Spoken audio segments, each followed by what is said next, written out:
La ilaha illallah wahdahu la syarikalah abduhu wa rasuluh. Ya ayyuhalladzina amanu taqullaha haqqa tuqatih wa la tamutunna illa wa antum muslimun.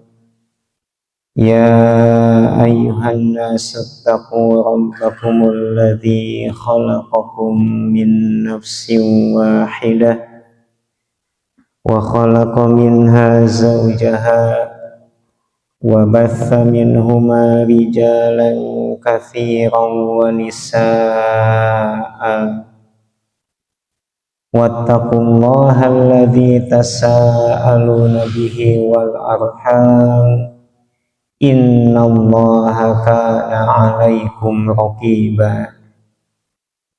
Ya ayyuhalladzina amanu taqullaha wa qulu qawlan sadida yuslih lakum a'malakum wa yaghfir lakum dhunubakum wa man yuti'illaha wa rasulahu faqad faza fawzan 'azima. Puji dan syukur marilah kita panjatkan kehadirat Allah Subhanahu wa ta'ala yang senantiasa memberikan berbagai macam kenikmatannya kepada kita, sehingga di pagi hari ini kita bisa bermuajah kembali, berkumpul dalam rangka thalabul ilmi, dalam rangka mempelajari sunnah Nabi, yang mudah-mudahan dengan duduknya jemaah sekalian di masjid yang mulia ini menjadi amal ibadah yang diterima oleh Allah Subhanahu wa ta'ala. Kita akan lanjutkan di Kitabul Janaiz.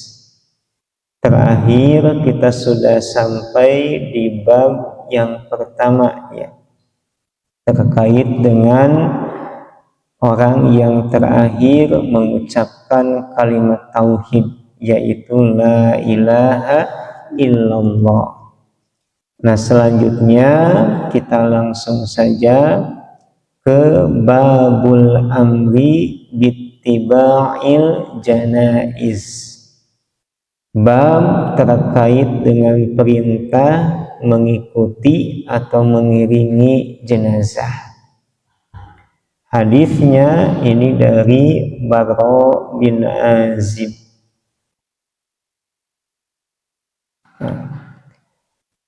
Orang awsalah hadisnya. Anil Bara'i radhiyallahu anhu qala amaron nabiyyu sallallahu alaihi wasallam bisab'in wa nahana an sab'in amarona bittiba'il janaiz wa iyadatil maridi wa ijabatid da'i wa nasril mazlumi wa ibraril qasami wa raddis salami wa tashmitil atis wa nahana an aniyatil fiddah wa khatamad dhahab wal hariri wad dibaji wal kisiyyi wal istabraqi. Ya. Hadis ini terkait dengan tuntunan Nabi mengenai hak antara sesama muslim entah itu menyangkut kehidupannya atau setelah kematiannya. Ya tentunya apa yang Rasul sabdakan, baik perintah ataupun larangan, di balik itu semua ada manfaat yang besar bagi kehidupan seorang muslim, khususnya terkait dengan hubungan mereka dengan sesamanya.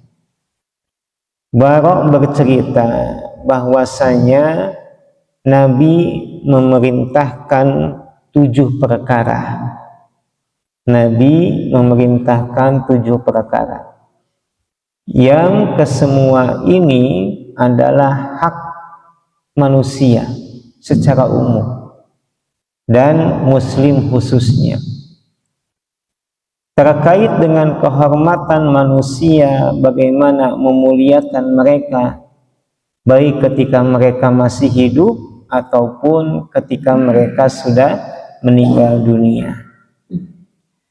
Apa yang Rasul perintahkan kepada kita? Amarona bittiba'il janaiz. Rasul memerintahkan kami untuk mengiringi jenazah, ya, atau menghantarkan jenazah ke kubur. Kalau dulu yang namanya jenazah itu dipangku gitu ya, dipikul di atas pundak. Nah, ini bagian dari tugas seorang muslim kepada saudaranya yang telah meninggal. Dan pengurusan jenazah ini adalah sesuatu yang harus disegerakan. Entah itu terkait dengan memandikannya, entah itu terkait dengan mensolatinya, entah itu terkait dengan menghantarkannya ke kubur. Janten kedah dienggalkeun.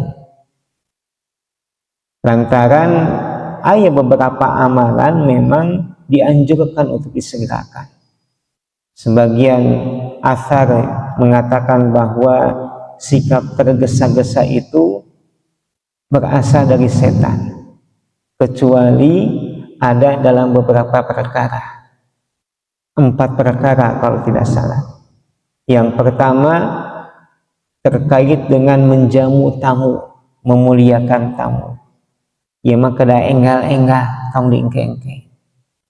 Anu kedua terkait dengan menikahkan anak gadis. Lamun tos kapendak jodohna anu soleh enggal nikahkeun. Anu katilu terkait dengan pengurusan jenazah tong diengke-engke. Anu terakhir terkait dengan tong diengke-engke. Anu terakhir terkait dengan taubat. Nah, ini harus disegerakan, ya. Karena bagi mereka yang salih, bagi mereka yang beriman, mereka ada keinginan dalam dirinya untuk segera dihantarkan ke kubur. Lantaran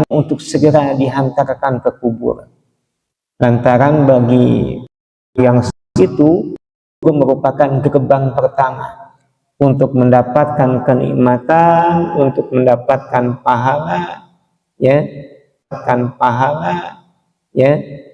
Terlebih hanya mereka sebentar lagi akan bertemu dengan Rob, dengan Tuhan yang selama ini mereka agungkan, yang selama ini mereka sucikan, yang selama ini mereka puji, ya. Maka kubur merupakan sesuatu yang dirindukan bagi orang yang beriman. Lantaran keimanan itu akan menghantarkan kepada kerinduan untuk berjumpa dengan Allah. Yang namanya ketaatan, ya, bahkan ada kalanya menjadikan orang itu cinta terhadap kematian itu sendiri. Nah, bentenhana sareng dosa. Justru dosa mah anu ngajantenkeun sieun maot. Ya, dosa itu yang menjadikan orang benci kepada kematian. Beda hanya dengan ketaatan yang melahirkan kecintaan kepada kematian itu sendiri. Kecintaan kepada kematian itu sendiri. Nah, Rasul memerintahkan kita untuk mengiringi jenazah dalam rangka memuliakan, mendoakan saudara kita yang sudah meninggal dunia. Wa iyadatul maridi, dan menjenguk yang sakit. Ini hak antara muslim dengan yang lainnya. Dan ini hukumnya sunnah, walaupun nanti ada perbedaan pendapat terkait dengan hukum yang lain. Ya. Nah, menjenguk orang yang sakit, menghibur mereka, mendoakan mereka, dan tentunya ini sangat bermanfaat bagi yang sakit itu sendiri. Lantaran walaupun orang secara zahir nampak dia sakit secara fisik, tapi kalau mentalnya dihibur, hatinya dibahagiakan, insya Allah ini dapat menyegerakan, dapat mempercepat kesembuhan. Dan telah dibuktikan oleh para ulama, ya, terkait dengan keajaiban menjenguk orang yang sakit. Ketika kita menjenguk mereka yang sakit, maka dipastikan dalam hati mereka ada kebahagiaan. Terlebihannya kita adalah sosok orang yang dihormati, dicintai oleh mereka. Maka kebahagiaan hati inilah yang akan mempercepat proses Tuhan. Dan sebagian manusia melupakan akan hal itu, jemaah sekalian. Pernah suatu ketika Imam Ibnu Taimiyah, beliau ketika sakit di rumah datang dokter yang menjenguknya. Tapi unik, Imam Ibnu Taimiyah tuh ketika sakitnya terasa parah, maka beliau meletakkan kitab di atas kepalanya. Kemudian ketika sakitnya terasa ringan, maka beliau pun membuka kitab dan membacanya. Dan hal itu dilihat oleh dokter yang menjenguknya pada saat itu. Kata sang dokter, "Wahai Imam, kalau Anda melakukan hal itu terus-menerus, sakit Anda akan tambah parah." Kemudian apa jawaban Ibnu Taimiyah? "Wahai dokter, bukankah hati ini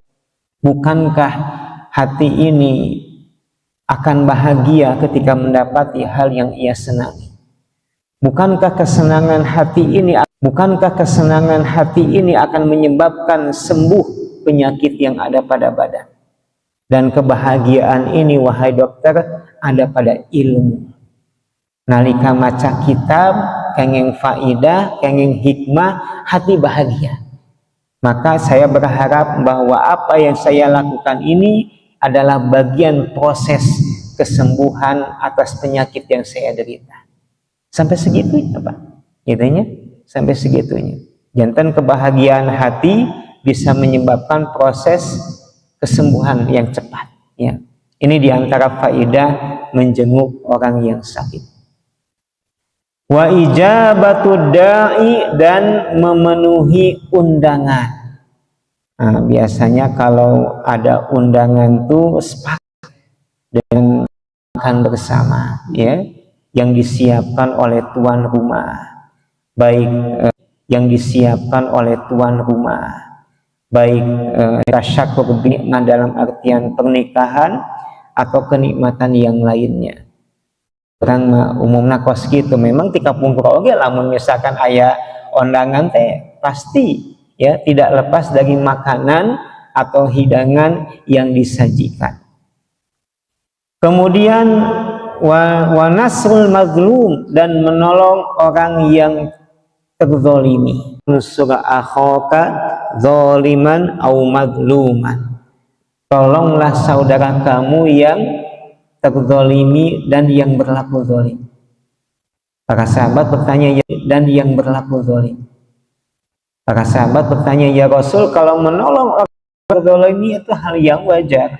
Tapi bagaimana menolong orang yang zalim? Kata Nabi, cegah dia agar berlaku. Wa menolong orang yang ini bagian dari usaha kita menghilangkan ada pada saudara kita. Ada pada saudara kita.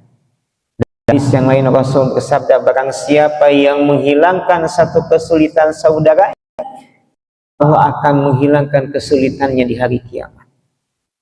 Allah akan menghilangkan kesulitannya di hari kiamat. Wallahu fi aunil abdi ma damal abdu fi auni akhi. Dalam hadis yang lain, Allah akan senantiasa menolong hambanya selama dia berusaha menolong saudaranya. Jantan lamun orang nolongan anu meriyogikeun teh teu aya sanes imbas anu meriyogikeun teh teu aya sanes imbasna balik deui ka urang sadayana. Kita menolong saudara kita, maka Allah akan memberikan pertolongan kepada kita. Wa ibrarul qasmi, dan membantu orang untuk melaksanakan. Nah ini wa ibrarul qasmi maksudnya gini jemaah sekalian. Ketika ada orang bertekad, bersumpah bahkan untuk melakukan sesuatu atas nama Allah, maka wajib sumpahnya itu ditunaikan. Tapi ada kalanya orang itu merasa kesulitan.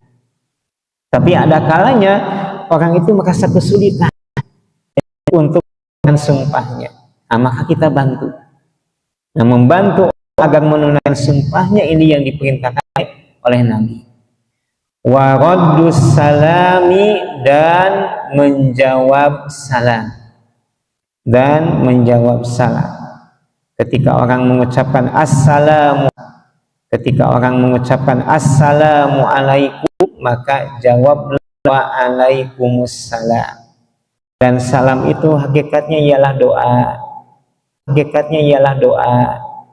Jadi ketika kita mengucapkan salam, kita mendoakan saudara kita. Dan ucapan assalamu alaikum ini adalah kehormatan bukan sejak zaman Nabi Muhammad, bahkan sejak Nabi Adam alaihissalam.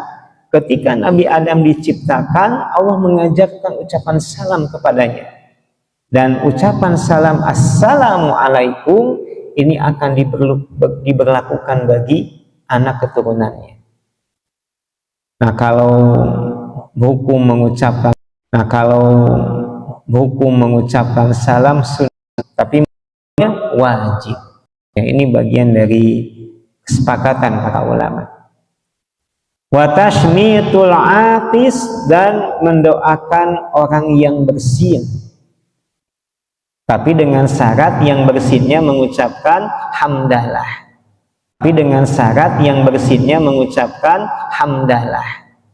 Alhamdulillah. Maka kita doakan yarhamukallah. Maka yang bersin didoakan jawab dengan yahdikumullah. Tos beres teh aya deui. Kemah beres-beres gitu ya. Saling mendoakan. Tapi dengan syarat yang bersinnya mengucapkan hamdalah. Maka dianjurkan kalau mengucapkan tong dilaunkeun supados kadangu ku rencang urang ngadoakeun urang sadayana. Ya.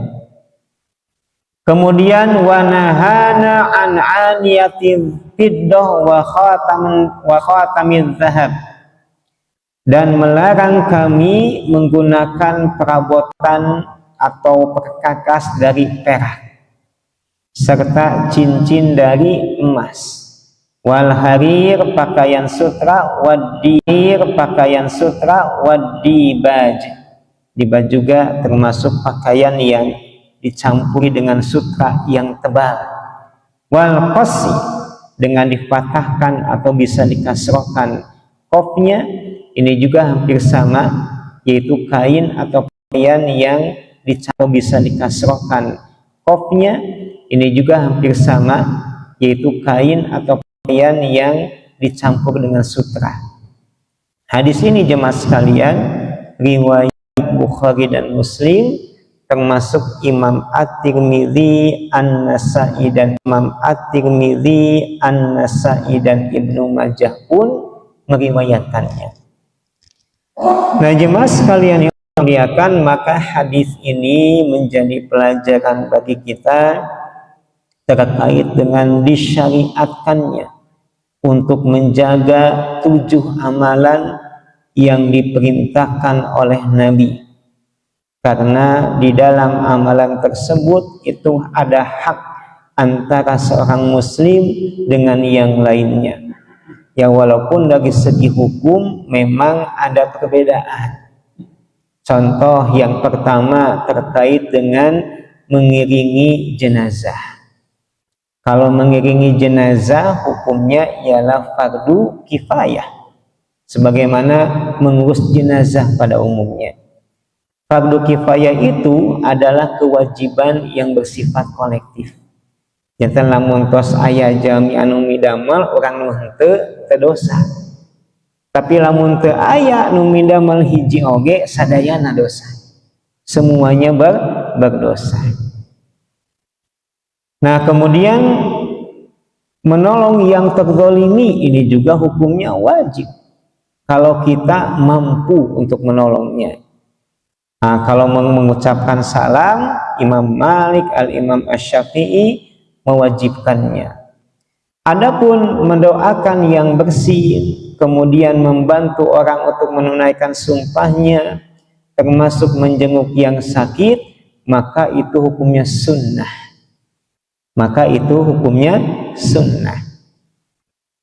Nah terkait dengan menjenguk orang yang sakit itu dianjurkan untuk tidak berlama-lama jemaah sekalian.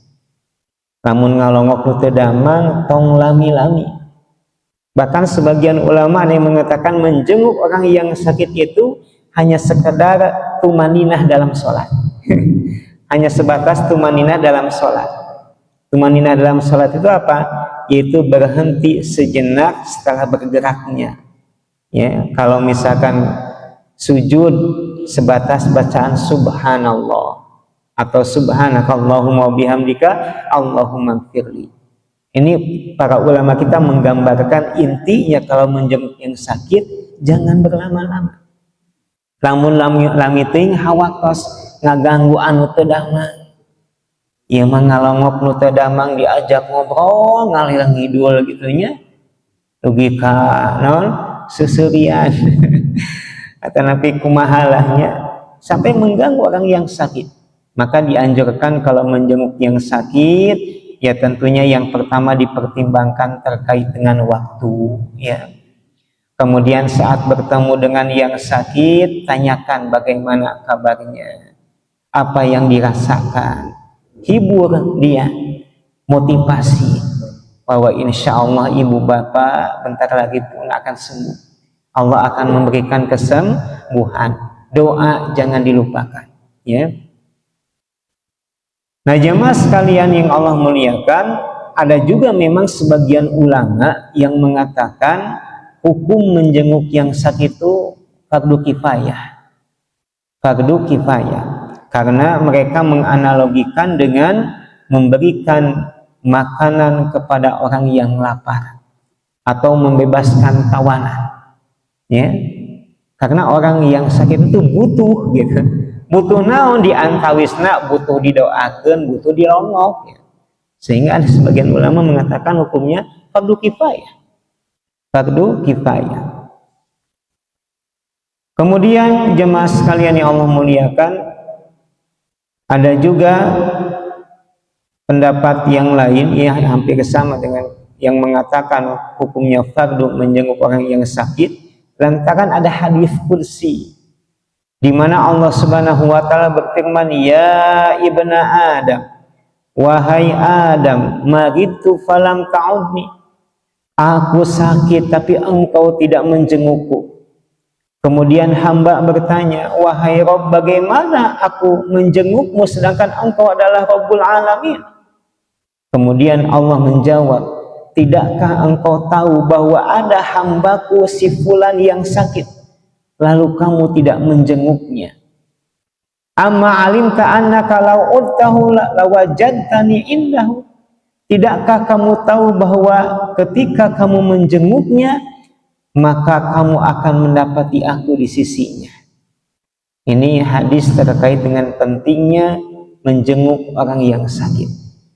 Maka hadis ini menjadi landasan sebagian ulama yang mengatakan bahwa menjenguk orang yang sakit hukumnya fardu kifayah.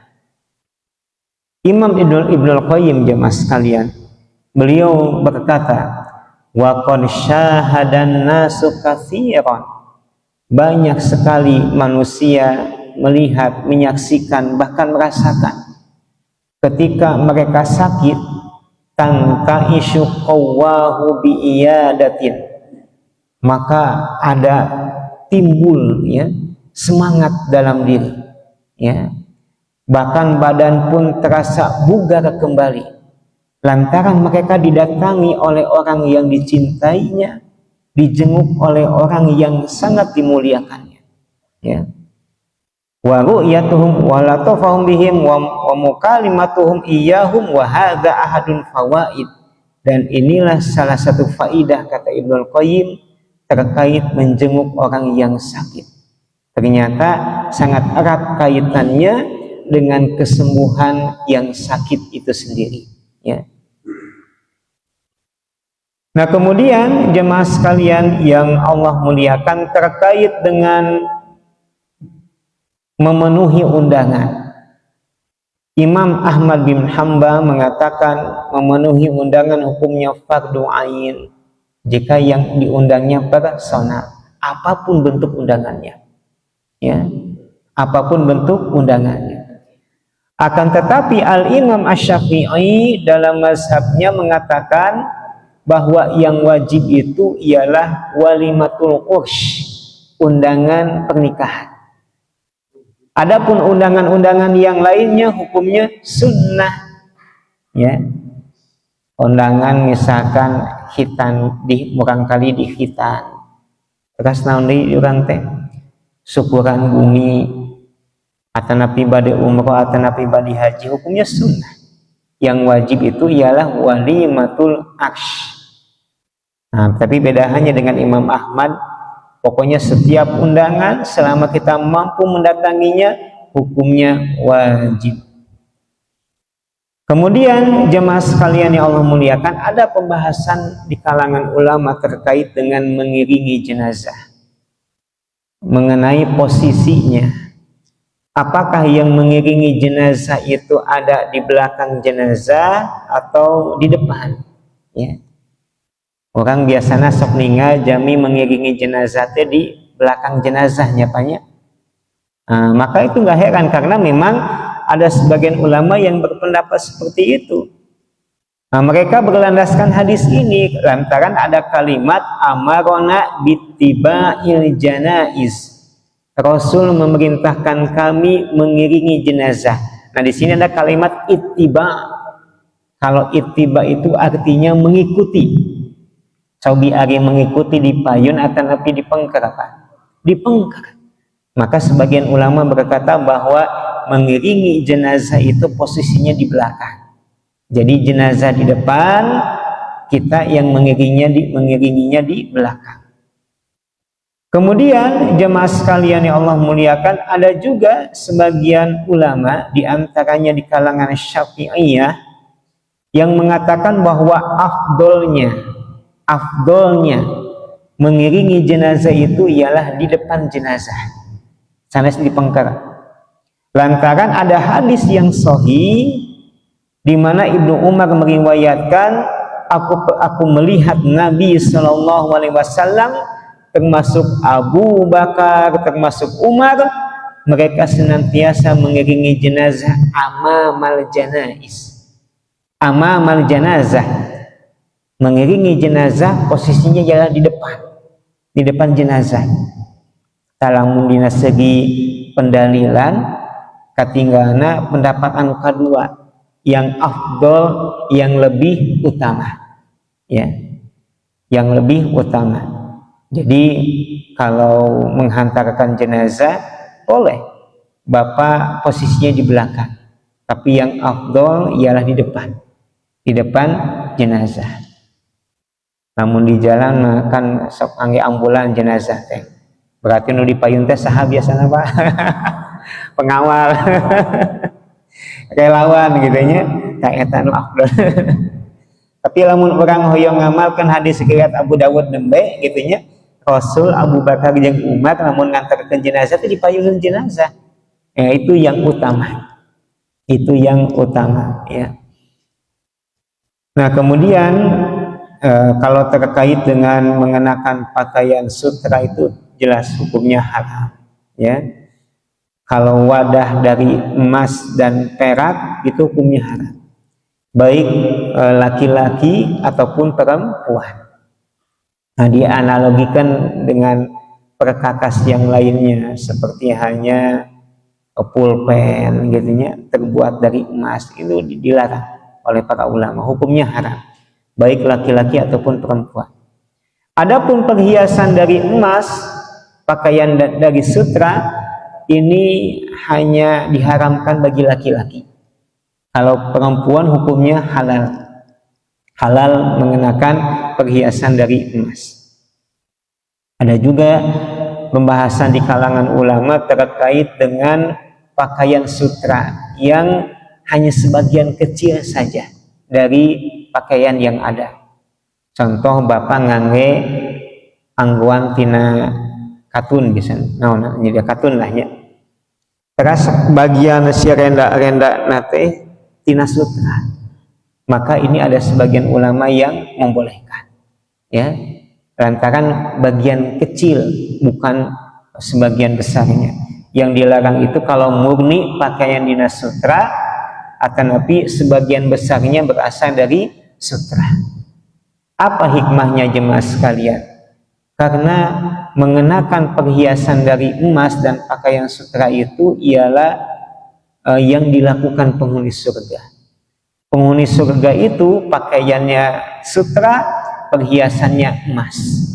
Maka untuk menunjukkan sikap zuhud dalam perkara dunia, maka dilarang bagi laki-laki untuk mengenakan pakaian sutra dan perhiasan emas.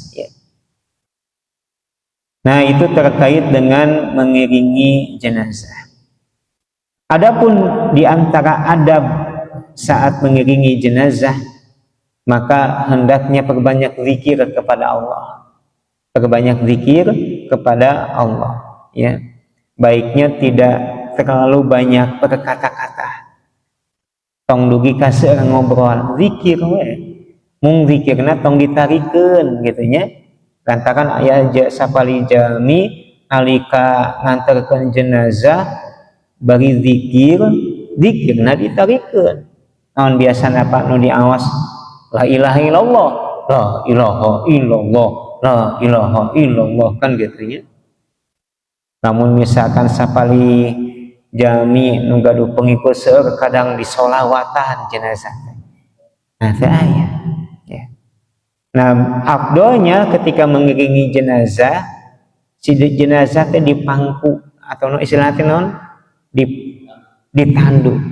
Nah, sebagaimana riwayat sahih yang menjelaskan akan hal itu. Janten teu didorong. Ya, kecuali mungkin kalau jaraknya jauh itu dibolehkan gitu nya, ditandu gitu. Terus di orang sok aya geuning nu mengiringi jenazah si pasarana teh di payungan sok aya nu gitu. Ingat di payungan si pasarana teh. Teu aya. Teu aya ketanggosan model gitu. Bahkan kalau ibu bapak melihat bagaimana jenazah yang ada di Mekah, di Madinah, bahkan di Palestina para syuhada, itu nggak ditutupin, Pak. Ditangguh biasa aja gitu. Teu ditutupan atau nanti di payungan gitu. Nah, kalau misalkan itu dianggap bagian dari ibadah, memayungi pasaran, ini kategorinya bid'ah. Tidak ada tuntunan dari Nabi dan para sahabat seperti itu. Ya. Nah, kemudian dianjurkan ketika berjalan cepat, walaupun jangan terlalu cepat, ya, karena dianjurkan untuk menyegerakan mayit itu ke kubur, ya, ke kubur. Ya. Lantaran ketika awal ditandu itu hakikatnya mayit itu bicara, Pak. Mayit itu bicara. Nah, kalau orang yang beriman dia berkata, segerakan aku ke kubur, segerakan aku ke kubur. Tapi ari nu kufur mah nalika diangkat si jenazah nate, dia berkata, kalian mau membawa aku kemana, katanya. Kalian mau membawa aku kemana? Nah, ucapan mayit ini tidak didengar oleh orang yang mengiringi jenazah. Kalau terdengar, maka niscaya orang-orang bakal pingsan. Bubar.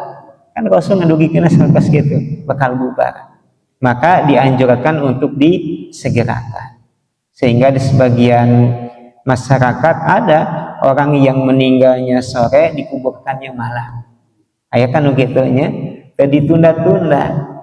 Benten hana sareng kebiasaan masyarakat barat, kita melihat ada jenazah itu sampai diawetkan dulu selama 1 minggu, Pak, disimpan di gereja agar para pelayat itu bisa melihatnya. Sampai segitunya. Seminggu kemudian barulah dikuburkan.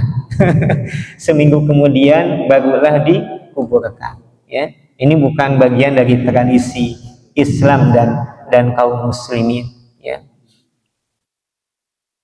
Baik ibu bapak yang Allah muliakan, kita masuk ke dalam bab berikutnya. Oh, mangga.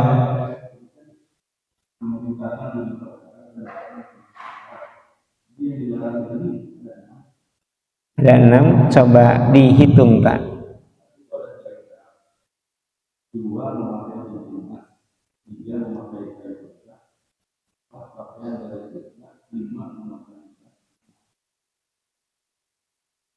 Ada tambahan? Nabi memerintahkan kami bisama'in dengan 7 perkara dan melarang kami dari 7 perkara. Kalau yang diperintahkan, yang pertama mengikuti jenazah, kedua menjenguk yang sakit, ketiga memenuhi undangan, keempat menolong yang terdolimi, kelima membantu untuk menunaikan sumpah, kemudian yang keenam mengucapkan salam, ketujuh mendoakan yang bersih, kemudian melarang 7 kan ya harusnya ya. Yang pertama ialah menggunakan wadah dari emas, dari perak. Kemudian yang kedua mengenakan cincin emas.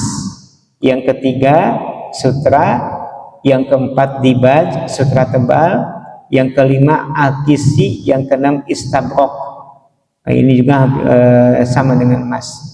Nah, kemungkinan jemaah sekalian ada mungkin redaksi yang hilang di sini terkait dengan aniyatil fiddah wal zahab, yaitu perkakas atau wadah dari perak dan emas.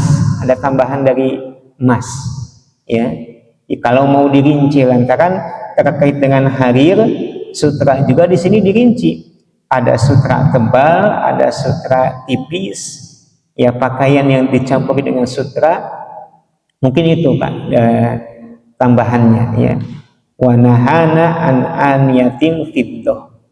Rawinya mungkin tidak terlalu memperjelas hal itu, karena kalau kita melihat dalam hadis yang lain, perkakas itu yang dilarang baik perak dan emas. Kalau di sini hanya an aniyatil fiddah, perkakas dari perak saja, ya. Iya. Baik, kita lanjutkan ibu bapak yang Allah muliakan terkait dengan melihat mayat yang sedang dikafani. Hadisnya ini dari Ummul Ala. Kita baca ya. Hadisnya dari Ummul Ala Al-Ansariyah. Ini beliau seorang sahabiah dari kalangan Ansor. Ini peristiwa mengenai wafatnya Utsman bin Maz'un. Waqwama waqa'a, dan apa yang terjadi setelah beliau dimandikan dan dikafani. Innahu iqtasama uqtusima al-muhajiruna qura'atan. Ummul Ala bercerita bahwa dia diberi bagian oleh kaum muhajirin karena pada saat itu Rasul mempersaudarakan antara kaum Ansor dan kaum Muhajirin. Maka biasanya mereka saling berbagi satu dengan yang lainnya. Ya. Fatara lana Utsman bin Maz'un.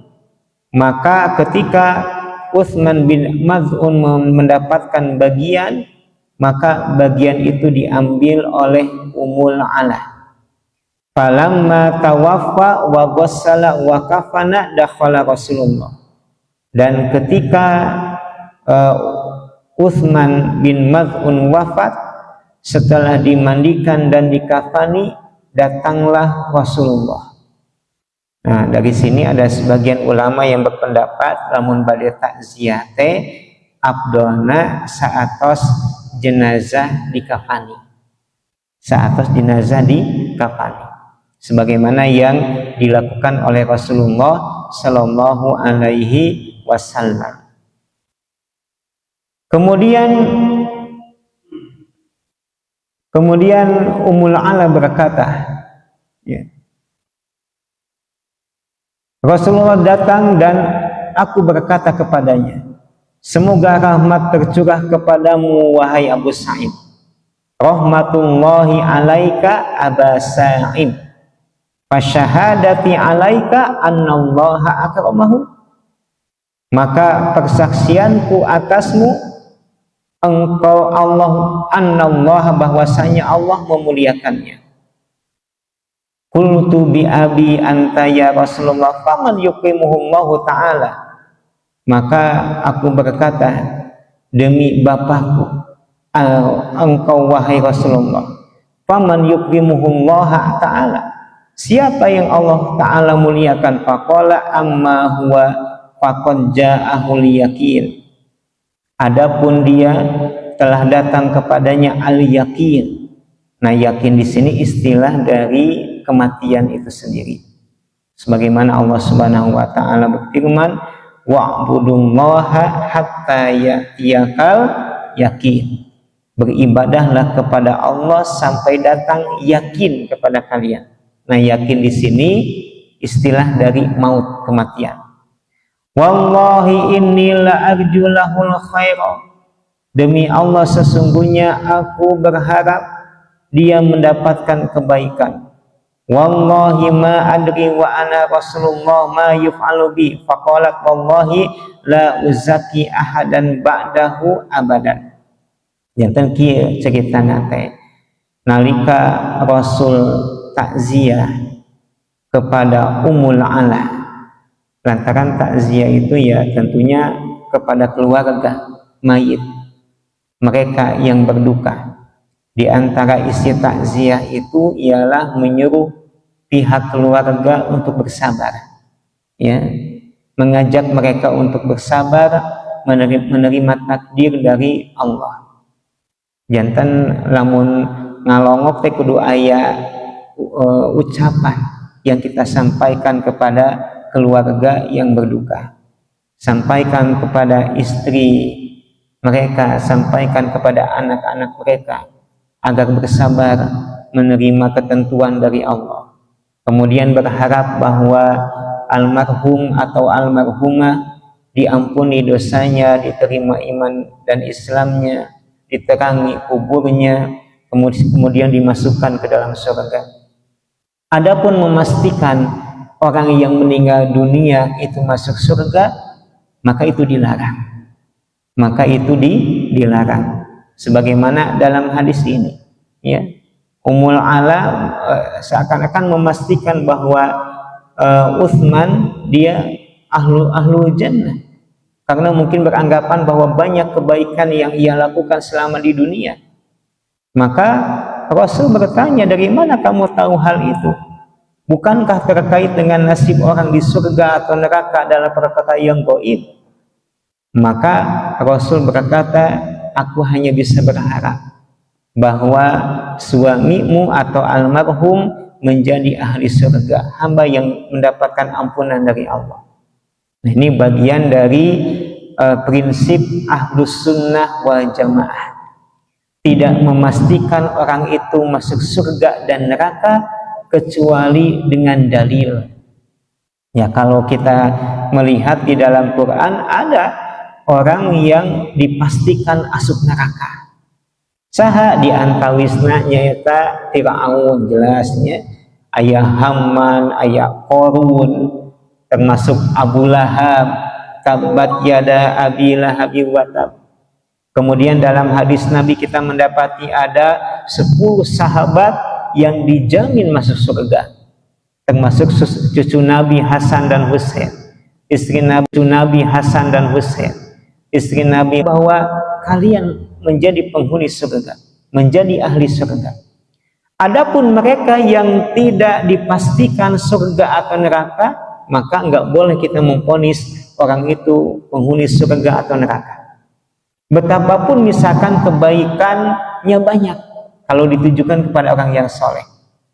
Demikian hanya kepada orang yang banyak melakukan dosa.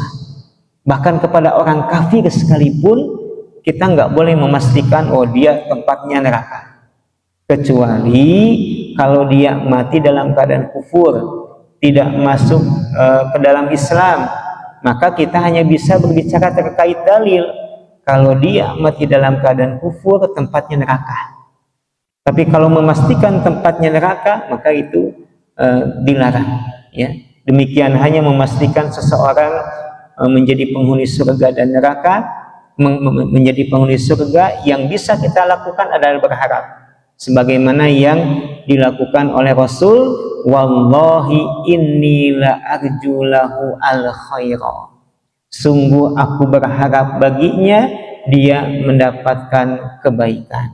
Ya, berharap dan berdoa kepada Allah Subhanahu wa Ta'ala. Dan apa yang kita ucapkan ini bukti persaksian kita terhadap hamba yang soleh yang meninggal dunia. Dalam hadis yang lain Rasul bersabda, antum syuhada'ullahi fid dunya. Kalian itu adalah saksi-saksi Allah di dunia. Kalau ada orang yang menilai kita sebagai orang yang baik, maka ini mudah-mudahan pertanda baik. Tapi kalau ada orang menilai kita ini buruk, ini dikhawatirkan nasib kita di akhirat nanti akan mendapatkan ya keburukan pula. Lantaran Nabi bersabda, antum syuhada Allahi fid dunya. Kemudian ibu bapak yang Allah muliakan, selanjutnya dari Jabir bin Abdullah radhiyallahu anhu. Terang awas hadisnya. An Jabir bin Abdullah radhiyallahu anhuma qala lamma qutila abi ja'altu akshifu thawba an wajhihi abki wa yanhunani anhu wan nabiyyu sallallahu alaihi wasallam la yanhani faja'alat ammati Fatimatu tabki faqala nabiyyu sallallahu alaihi wasallam tabkina aula tabkina ma zalatil malaikatu tudhilluhu bi ajnihatiha hatta rafa'tumu. Ya, Pak Anan boleh diterjemahkan. Oh, enggak, Kang. Diriwayatkan dari Jabir bin Abdullah yang berkata, ketika ayahku terbunuh, aku menyikat kain yang menutupi wajahnya. Kemudian aku menangisinya. Orang-orang aku, tapi Rasulullah tidak melarang. Fatimah bibiku ikut menangis. Kemudian Rasulullah bersabda, menangis ataupun tidak, malaikat akan tetap memayunginya dengan sayap-sayapnya hingga kalian semua. Nah, hadis ini diterima dari sahabat Jabir bin Abdullah radhiyallahu anhu. Nah, ini Jabir dan ayahnya Abdullah termasuk sahabat. Qala lamma kutila abi, ketika ayahku terbunuh. Ini peristiwa di Uhud. Jabir ini bagian dari korban atau syuhada yang gugur di perang Uhud. Ja'altu akshifu thawba an wajhihi, aku pun membuka kain yang menutupinya. Nah, bagi para syuhada itu tidak dimandikan, ya, tidak dikafani. Jadi bagi para syuhada itu pakaian yang ia kenakan itulah yang menjadi kain kafannya. Dan itulah yang akan menjadi saksi bagi dirinya di hari kiamat. Aku pun menutupi kain yang menutupi wajahnya. Dan memang dianjurkan, Pak, sebelum jenazah dikubur, bagi yang takziah, kalau ingin melihat wajah jenazah itu boleh, bahkan menciumnya boleh, sebagaimana yang dilakukan oleh Abu Bakar kepada Rasulullah. Ketika Rasul wafat, kain penutup wajah Nabi dibuka, kain kafannya, lalu Abu Bakar menciumnya. Itu bagian dari sunnah, ya. Kemudian faja'alat ammati Fatimah tabki, maka tiba-tiba bibiku yaitu Fatimah menangis, ya. Ammah itu biasanya keluarga dari jalur ibu. Kalau dari jalur ayah, istilah bibi itu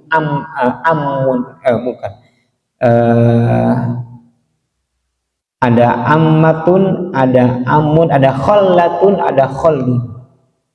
Kalau dari jalur ibu yaitu ammatun, kalau dari jalur ayah khallatun. Itu dari segi bahasa. Maka bibiku Fatimah menangis pada saat itu, ya. Lalu Nabi bersabda dengan memberikan kabar gembira dan berusaha untuk menghiburnya. Tabkina aula tabkina, wahai Fatimah, kamu menangis atau tidak kamu menangis? Maka ketahuilah, mazalatil malaikatu, malaikat tidak henti-hentinya menaungi dengan sayapnya, menaungi almarhum dengan sayapnya, hatta rafa'tumuhu, sampai kalian mengangkatnya. Nah, ini bagian dari kabar gembira yang Rasul sampaikan terkait dengan kematian sahabat Abdullah, ya. Nah, jemaah sekalian yang Allah muliakan, hadis ini menjadi pelajaran terkait dengan disyariatkannya untuk takziah atau melayat pihak keluarga atau melihat jenazah yang akan dikuburkan, ya tentunya setelah dimandikan, setelah dikafani.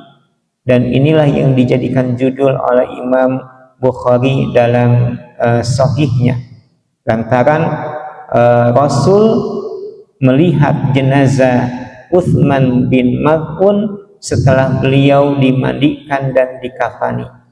Demikian hanya Rasul mendatangi jenazah Abdullah ketika beliau wajahnya sudah ditutup oleh kain, ya, sebagaimana riwayat ini. Kemudian pelajaran berikutnya bahwasanya at-tazkiyah al-qat'iyah. At-tazkiyah itu apa, Pak? Tazkiyah itu memastikan kesucian seseorang, ya. Kalau dalam kehidupan dunia, tazkiyah itu rekomendasi. Misalkan lamun aya santri hoyong dilebetkeun ka hiji pasantren atau perguruan tinggi, biasanya dapat tazkiyah. Tazkiyah itu rekomendasi dari kiainya. dari mudirnya, ya, atau orang yang terpandang bahwa santri ini memang dipandang orang yang baik, orang yang soleh dan layak untuk masuk ke dalam pesantren atau perguruan tinggi. Itu tazkiyah. Tapi kalau tazkiyah yang dimaksud dalam hadis ini ialah memastikan nasib seseorang di akhirat. Maka sebagaimana yang kami sampaikan bahwa bagi mereka yang solih tidak boleh dipastikan bahwa dia masuk surga. Yang bisa kita lakukan adalah berharap agar dia masuk surga, kecuali dengan dalil. Sebagaimana Rasul bersaksi atas wafatnya ayah dari Jabir bahwa jenazahnya dinaungi, ya, jenazahnya dinaungi oleh malaikat. Terlebih hanya para syuhada, terlebih hanya para syuhada. Ya, para syuhada juga kita hanya bisa berdoa, tidak bisa memastikan kecuali dengan dalil. Seperti hanya para syuhada yang ada di Palestina, kita hanya bisa berdoa, ya, tidak bisa memastikan mereka masuk surga karena perkara surga adalah ranah gaib. Lantaran ada di zaman Nabi, Pak, ada orang ikut perang, gugur di tengah medan peperangan. Para sahabat berkata bahwa fulan syahid, fulan syahid. Kata Rasul, la, tidak, dia masuk neraka, katanya. Dia masuk neraka. Jadi apa yang disaksikan oleh sahabat tidak sebagaimana yang diketahui oleh Nabi. Kenapa si fulan itu masuk neraka? Karena ketika perang, Pak, dia ketika perang melihat selimut yang atau kain yang dibawa oleh musuh, dia ambil, disumputkan. Padahal anu namina gonimah tong waka dicandak kajabi dikumpulkan heula di payunan amir, kan gitu. Nambe perang rengse gonimah dibagikan. Kalau di tengah medan peperangan nggak boleh gonimah diambil. Itulah yang menyebabkan orang ini masuk neraka. Padahal boleh jadi ketika awal niat dia berjihad lillah karena Allah. Tapi aya kana akan godaan dunia teh dongkap nalika orang tengah berjuang. Seperti hanya di perang Uhud, Pak. Rasul menempatkan pasukan panah di bukit, di atas bukit. Cek Rasul atas bukit. Cek Rasul rek kami menang atau eleh tong ka mana-mana. Tapi godaan dunia ternyata mendatangi mereka. Ketika perang Uhud awal pertempuran menang ke kaum muslimin, bisa memukul pasukan mundur yang dipimpin oleh Khalid bin Walid yang masih kufur pada saat itu. Nah, ketika melihat ghanimah ditinggalkan oleh kaum musyrikin, pasukan pemanah ini enggak kuat, Pak. Enggak kuat nahan syahwatnya. Mereka pun langsung turun gunung sehingga akhirnya keadaan berbalik. Awalnya pasukan kaum muslimin yang menang, pada akhirnya dari kalangan kaum muslimin pun banyak yang menjadi korban. Lantaran apa? Tergoda dengan dunia. Tapi di tengah perang, Pak, kemudian lamun menuju ke perang. Maka wajar lamun orang ke salat emutan karena dunia, ya, ke salat emutan karena dunia. Termasuk hanya bagi mereka yang melaksanakan ibadah umroh ataupun haji.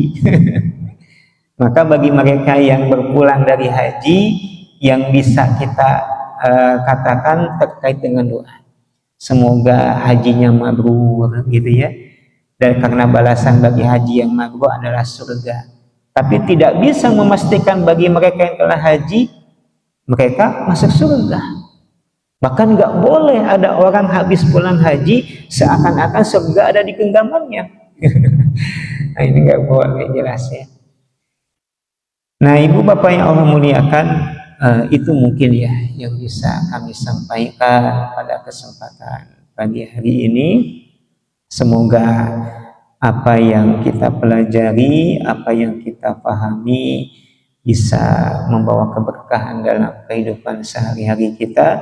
Di samping bertambah ilmu, bertambah amal, insya Allah akan bertambah keberkahannya. Kita tutup dengan kifaratul majlis. Subhanakallahumma wa bihamdika asyhadu an la ilaha illa anta Astaghfiruka wa atubu ilaik. Wassalamualaikum warahmatullahi wabarakatuh.